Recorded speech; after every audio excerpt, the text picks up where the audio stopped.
நம்ம உலகத்திலே அதிகமான மனிதர்களை வேட்டையாடின ஒரு புலினா அது இந்த புலி தான். இந்த புலி தன்னோட வாழ்நாள்ல 436 மனிதர்களை வேட்டையாடி கொடூரமா சாகடிச்சிருக்கான். இந்த கொடூரமான புலியோட பெயர் என்னன்னு தெரிஞ்சுக்கிறதுக்கு முன்னாடி காட்டில எவ்வளவுதான் உயிரினங்கள் இருந்தாலும் சிங்கம் தான் அந்த காட்டுக்கே ராஜான்னு சொல்றவங்க இந்த வீடியோக்கு ஒரு லைக் பண்ணிருங்க. 90s ஆரம்ப காலகட்டத்துல மனிதர்களை மட்டுமே வேட்டையாடக்கூடிய ஜாம்புவா டைகர் அப்படின்ற ஒரு புலி நேபாளல இருந்துச்சுன்னு சொல்றாங்க.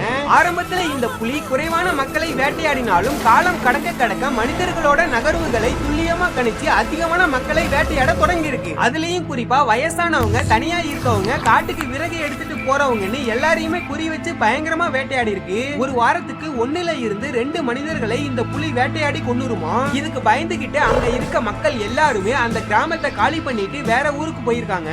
நேபாளல இருக்க 200க்கும் மேற்பட்ட மனிதர்களை இந்த புலி கொடூரமா வேட்டையாடி கொன்னதுனால ராணுவமே இந்த புலியை சுட்டு பிடிக்க ட்ரை பண்ணிருக்காங்க.